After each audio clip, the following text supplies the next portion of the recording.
ఆపై కళ్ళు దాగి, ఆపై తేలు కుట్టే. ఇక ఆ కోతి చేసే గోల అంతా ఇంత కాదు. అంతే గోలతో ఇప్పుడు మన ముందుకు రాబోతున్నారు హైపర్ ఆది అండ్ రైజింగ్ రాజర్స్ టీమ్.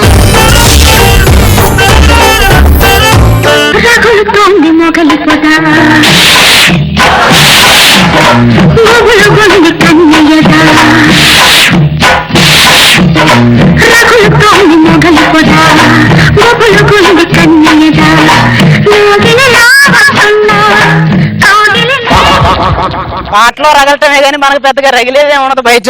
ఏమండి పట్టేసిందండి.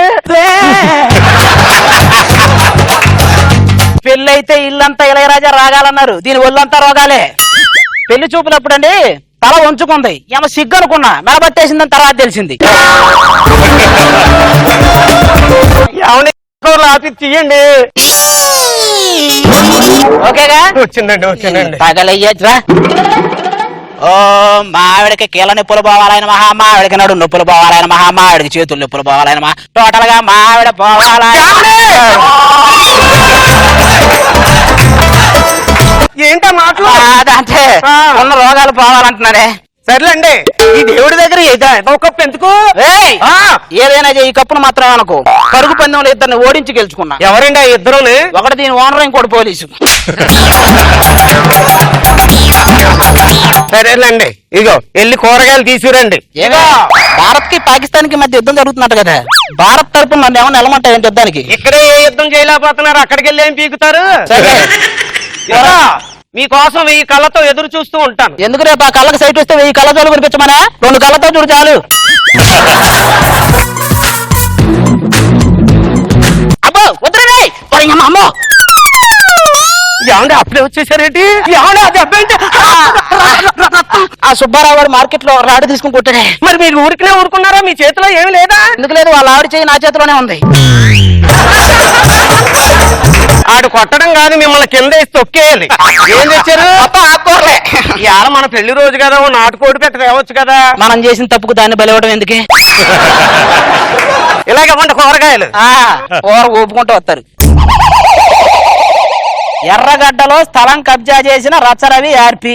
కబ్జా చేయడానికి అడిగితే ఇస్తారు వీళ్ళకి. కూరలో ఉప్పు ఎక్కువైందని చెప్పే ధైర్యం లేక బయటికి వెళ్ళి ఫోన్ చేసి చెప్పిన భర్త. ఎంత భయమో పాపం. ఏం చేస్తాం? కావేరీ నది వివాదం చూశారు కదండి. కావేరీ అంటే ఏంటి? ఆడదాని పేరు. కాబట్టి అవి ఎప్పుడు వివాదాలు ఉంటాయి. మనం కృష్ణా నది మగాడి పేరు. 3 రాష్ట్రాల్లో చాలా సైలెంట్ గా ప్రవహిస్తుంది. ఈ ఆది కోసమే ఉన్నట్టున్నాయి ఇవన్నీ. బాబయ్యా మోగండి బాబయ్య, కొద్దిగా ధర్మం చేయండి తండ్రి. అవునా, నేను చెబుతూ ఉంటాను, నాకు వినపడదా? పక్కింటికి వెళ్ళు. అబ్బా చూడడానికి లక్ష్మీదేవిలో ఉన్నావమ్మా, కొద్దిగా ధర్మం చేయతల్లి. పాపం గుడ్డివాడు అనుకుంటా ధర్మం చేవి. లేకపోతే నువ్వు మహాలక్ష్మి అంటే కాల్ చేసి లక్ష్మీ బాంబులా ఉంటావు.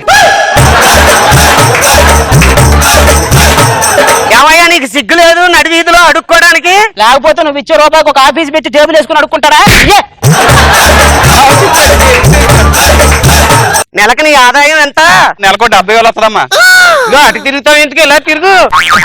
సిగ్గు లేదు, 10 పైసలు ఆదాయం లేదు. ఓ పని చేస్తావేంటి? కళ్ళుప్పు తెచ్చుకొని వద్దులే. ఈ మాటకి ఒక్క క్షణం కూడా ఇంట్లో ఉండనే. ఆ హ్యాంగర్ తగిలిచ్చిన బట్టలు, ఆ సూట్ కేసులో ఉన్న బట్టలు మొత్తం తీసుకెళ్లి ఇస్త్రీ చేయించి 1 గంటలో వస్తా.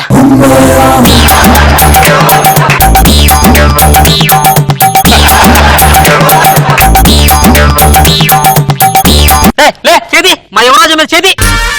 అదేదో ఉత్సవాల కూతురు నాంబోతులాగా ఉన్నాడు ఆ యువరాజు. ఈడేనా? మన జమీందారు గారు తీర్థయాత్రకి కాశీ వెళ్లారు కాబట్టి ఈ 4 రోజులు మన పిల్ల జమీందారిని ఎవరైతే బాగా చూసుకుంటారో వారికే ఈ 10 లక్షలు నజరానా. యువరాజా మీరే సెలెక్ట్ చేసుకోండి. ఏంద్రా ఏనుగు తొండలు అయిపోయినాడు, తొందరగా సెలెక్ట్ చేయి. అబ్బా ఈ 10 లక్షలు మా ఆవిడికి సమాధానం చెప్తాను. ఇంత మంది ఉండగా మిమ్మల్ని ఎలా సెలెక్ట్ చేశారండి మా యువరాజా? స్క్రిప్ట్ రాసింది నేనే కదా, అమ్మ మగుని సెలెక్ట్ చేస్తాను.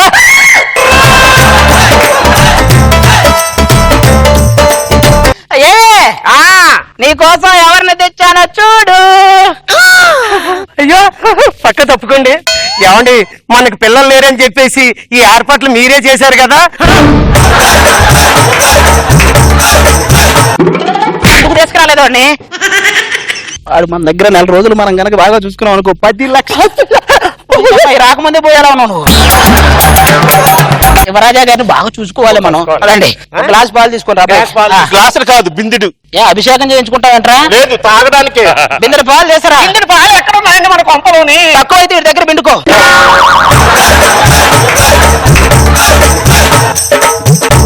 ఎవరాలు తాగు, లోపలికి వెళ్ళి తాగు. ఈయన తెచ్చాను 10 లక్షలు వస్తాయి మనకెందుకు.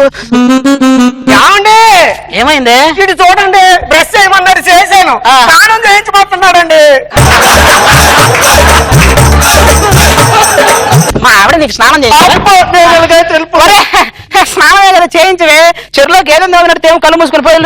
భార్యతో స్నానం చేయించమన్నా ఎదవని నిన్ను తప్ప ఇంకెక్కడా చూడలేదు.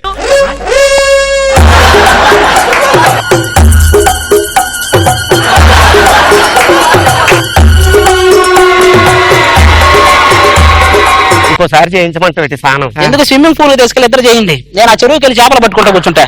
ఒక్కసారి చేయగానే అలవాటు అయిపోయింది బాగా. ఇంకోసారి చేయిస్తుందంట.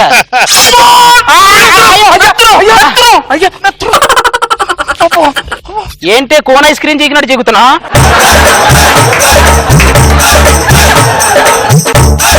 కోన్ ఐస్ క్రీమ్ చీకినట్టు చీకుతున్నా ఏంటి? అది ఏలనుకున్నా ఎడిజనక పచ్చలు అనుకున్నా.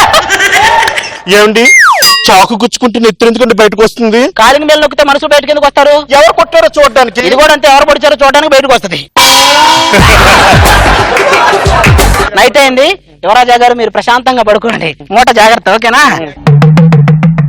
ఏమండి నాకు మధ్యలో పక్క వాళ్ళ పైన కాలేసి అలవాటు ఉందండి. నాకు కాలేస్తే నరికేసే అలవాటు ఉందండి. ఫోన్లండి వేసుకొని ఉండి పాపం. 10 లక్షలు కాబట్టి సరిపోయింది, పడుకో. మరే కొంచెం ఆ పొట్ట దించరా, మా ఆయన చూసుకుంటా.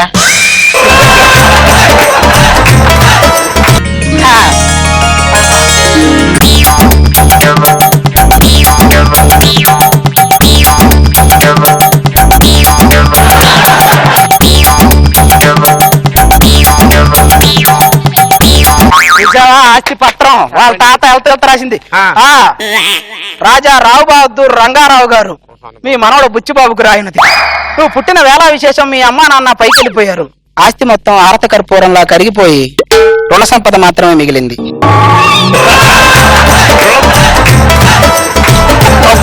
ఈ రుణ సంపదని ఎవరైతే వాటి బాధ్యతగా చూసుకుంటారో వాళ్ళకే బాధ్యత.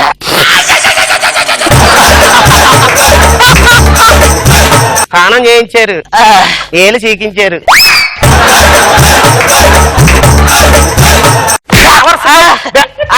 మన కాదు, కొట్టు వదలక రాజు కొట్టు. ఫస్ట్ వాడు యువరాజా నా పొందరాని ఇచ్చేవరా స్నానం చేయించు. మళ్ళీ మన జనరేటర్ల కంటే ఈడిదే ఎక్కువ సౌండ్ వస్తుంది. ఏందిరా మూట ఏందిరా? నువ్వే యువరాజురా. నువ్వు ఖచ్చితంగా ఉత్సవాల కొద్ది నామోతులే నాకు తెలుసు. ఇంటికి వచ్చావంటే కాళ్ళు ఎరగదొబ్బుతా. నేను వదిలించుకొని వస్తాను. మీ 50 మందికి తెలియజేయడం ఏమనగా, మరి పెద్దరాజా వారు కాశీ వెళ్ళిపోయారు. ఆయన వచ్చేదాకా చిన్న రాజా వారిని ఎవరైతే బాగా చూసుకుంటారో వాళ్ళకి 10 లక్షలు. అయితే నేను తీసుకుపోతాయండి. ఆడికి నువ్వే కరెక్ట్. అయితే 10 లక్షలు నాకే కదా? నీకే మొత్తం ఈఎంఐలన్నీ కట్టుకోవచ్చు. అదే మీ అన్న పెళ్లి, ఇంటి రెంట్ అన్ని కట్టుకోవచ్చు. సల్లగానే అదే ఇటు చూడు, అవి నా చేతికి దొరికినాడు కదా, నీకేమనిపిస్తుందా? పిచ్చోడి చేతికి రాయి దొరికినట్టే ఉందరా. ఇంక పోదాం బా.